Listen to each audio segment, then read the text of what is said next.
السلام عليكم ورحمة الله وبركاته، حبيب قلب أم مالك، ازيكم عاملين ايه؟ يا رب تكونوا في أحسن صحة وأحسن حال. مشرفيني ومنوريني بوجودكم معانا في القناة، قناة أحلى أكلة من مطبخ. يلا انزلي بسرعة اشتركي في القناة وفعلي الجرس عشان يوصلك أي جديد بنزله. صلي على النبي كده، اللهم صلي وسلم وبارك عليك يا حبيبي يا رسول الله. طبعا أنا نزلت السوق وفيديو المشتريات نزل لكم وكده، فالملوخية دي بصراحة فضلت لها بتاع، يعني ما عملتهاش في نفس اليوم، عملتها تاني يوم، لان في اليوم ده تعبت، كنت بعمل بقى شويه حاجات وكده، فما قدرتش بصراحه خالص ان انا اعملها. صحيت من النوم بقى، توكلت على الله، قمت جايه حاطه الملوخيه قدامي وقاعده بقى اقطفها كده مع نفسي وواحده واحده كده. بصراحه كنت زهقت منها، رحت جايه جايبه العيال ايه قاعدين حواليا يقطفوا معايا. انا بكره تقطيف الملوخيه ولف المحشي، يعني الحاجتين الاتنين دول اعدائي في الحياه. هعمل ايه بقى؟ بس مضطره. رحت جبت العيال بقى، قلت لهم يلا تعالوا اقعدوا حواليا كده ويلا نقطف الملوخيه. قعدوا معايا نقطفها. وكمان عايزه اقول لكم بقى، وانا قاعده كده عماله افكر، عايزه اعمل السلم واعمل البلكونه. طب ابدا بالسلم ولا ابدا بالبلكونه؟ طب فكروا معايا كده، يا ترى انا بدات بايه بقى؟ هتشوفوا في الروتين ده لما تكملوه للاخر. بس للاسف حصل فيه حاجه برضو زعلتني جدا. بس مش مشكله، قدر الله ما شاء فعل، الحمد لله انه اتعمل يعني. طبعا هخلص كل كميه الملوخيه ديت علشان خاطر ما اطولش عليكم الفيديو، وهنشوف مع بعض ان شاء الله في فيديو تاني طريقه تخزينها ازاي. عايزه اقول لكم ان انا الروتين ده يعتبر بقى روتين مسائي، لان انا بداته بعد ما اتغدينا. وطبعا ان شاء الله الفيديو بتاع روتين الغدا هينزل لكم.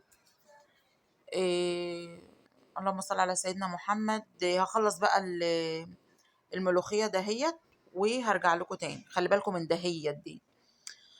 المهم خلصت بقى الملوخيه، وزي ما قلت لكم لميت العيال حواليا كده، وقمت جايه داخله على البلكونه مخلياها زي القشطه. مسكت الحيطان ومليت جردل كده مليان ميه على كلور على بريل على برسيل جيل. وقمت جايه كبه بقى على الحيطان وعلى الشيش وعلى كله، وماسكه البلكونه دعكها دعكه. بس للاسف بقى هي دي الحته اللي اتمسحت، اللي زعلت عليها جدا. بس قلت عادي بقى، قدر الله ما شاء فعل، لعله خير. بس برضه هنزل بقى بالجزئيه دي، وان شاء الله ان شاء الله في فيديو تاني بقى اعمل معاكم روتيني في البلكونه ده من اوله لاخره، وتشوفوا انا بعمل ايه. بقيت بقى عماله اكب ميه على الارض، ومسكت حطيت كلور خام على البلاط، عشان خاطر ادعكه بقى ويبقى معايا ابيض وزي الفل كده. ومسكت المقشه اللي هي الخشنه بتاعه السجاد بقى، ودعكت الارض وخليتها زي الفل. بقت الريحه نازله في الشارع تحت، ريحه نظافه فعلا. كلور بقى على برسيل جل على كده بقى المهم وصلتي لهنا، حطيتي لايك ولا لسه؟ لو نسيتي تحطي لايك يلا حطي اللايك بسرعه. قلت بقى خلاص، طالما انا غسلت البلكونه بقى والبلكونه بقت نضيفه وزي الفل كده وشكلها يشرح القلب، اما اخش اغسل شويه الغسيل الصغيرين اللي عندي جوه وانشرهم في النظافه دي كده بقى، والجو كده جميل. كان لسه هنا الدنيا يعني هتليل حالا عليا وانا في البلكونه يعني. المهم صلي على النبي كده، لو وصلت لهنا ولسه ما صليتيش على النبي، واذكري الله. الا بذكر الله تطمئن القلوب، لا اله الا الله ولا حول ولا قوه الا بالله العلي العظيم. على فكرة كلمة لا حول ولا قوة إلا بالله العلي العظيم دي بتفتح الأبواب المغلقة. دايما طول ما انت واقفة خليها في لسانك، لا حول ولا قوة إلا بالله العلي العظيم، واستغفروا كتير. الاستغفار فعلا بيغير الأقدار. والحمد لله على كل حال، ربنا يفكها ويرخيها علينا كده يا رب من عنده. واللي نفسه في حاجة ربنا ينولها له، واللي نفسها في أطفال ربنا يا رب يرزقها الذرية الصالحة، ويكون طفل بر بوالديه يا رب. طبعا شوية الغسيل دولت هم ما كانوش كتير ولا حاجة، بس قلت اما اغسلهم كده اخلص منهم على طول، علشان خاطر ما يبقاش عندي برضو غسيل متكون. وبصراحة تنظيفة البلكونة هي اللي شجعتني ان انا اعمل. كنت الاول بكوم كل الشغل في الشقة مرة واحدة، واقوم على الشقة مرة واحدة. كنت باجي انام بالليل في اليوم ده ببقى محتاجة 20 حقنة مسكن عشان تسكن الوجع اللي في جسمي كله. لكن دلوقتي بقيت بعمل ايه بقى؟ بقسم الشغل. يعني مثلا عملت النهاردة البلكونة، بكرة هعمل السلم. مثلا مع السلم هقوم جاية واخدة المطبخ. عملت مع البلكونه اقوم جايه واخده الحمام. مثلا الصاله، كل اوضه لوحدها. كده بحس ان انا بنظف كويس وما بتعبش. وما باجي بالليل انام، يعني الحمد لله الحمد لله بيبقى الالم خفيف مش زي الاول خالص. لكن الاول كنت اسيب الشقه كلها واقوم عليها مره واحده، سلم وبلكونه بقى وغسيل وتنظيف. تنظيف بقى وكل حاجه كنت بعملها. فكنت باجي انام بالليل في اليوم ده يا بنات، والله العظيم مش عايزه اقول لكم. المهم ان الحمد لله الحمد لله خلاص كده.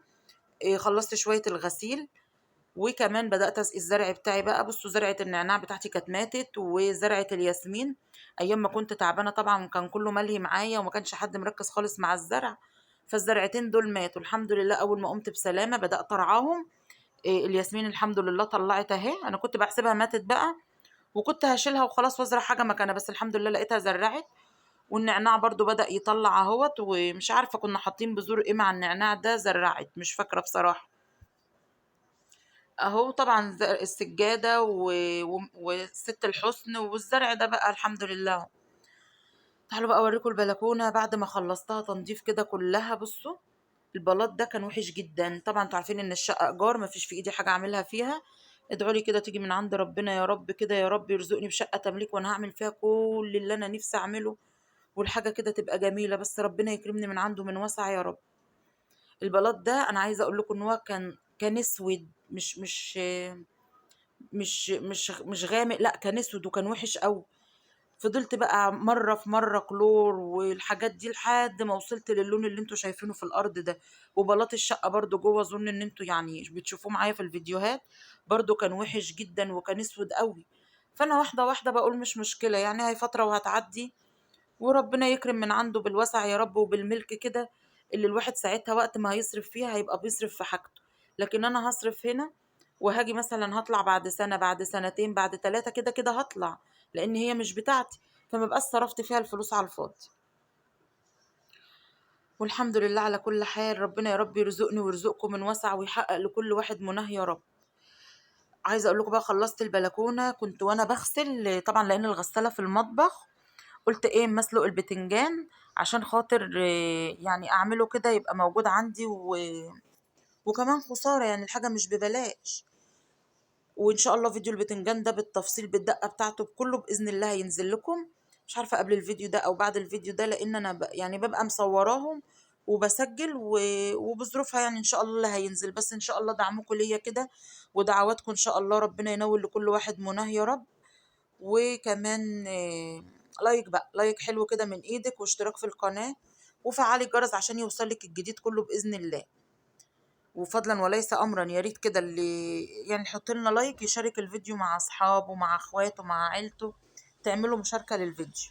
هي ان شاء الله القناة هتكبر، بس مش هتكبر الا بيكم انتم. فيا ريت ان شاء الله ان شاء الله تدعموني كده، تعليق حلو لايك حلو، الحاجات دي كده بترفع من الفيديو شوية. والحمد لله الحمد لله برضه انا راضيه باللي انا فيه، اللهم ليك الف حمد والف شكر. ما كنتش احلم خالص باللي انا فيه ده، فالحمد لله فضل ونعمه يا رب. بس كده عملت بقى شويه البتنجان كده، مع البتنجان ده اللي بيتعمل على العربيه طريقته بالتفصيل زي ما قلت لكم هتنزل لكم، مع سندوتش طعميه بقى كده وتحطي بتنجانه فيه، يا سلام يا سلام. يلا حطوا بقى لايك للبتنجان واشوفكم على خير، والسلام عليكم ورحمه الله وبركاته. بحبكم كلكم في الله، واذكروا الله الا بذكر الله تطمئن القلوب. والسلام عليكم ورحمه الله وبركاته.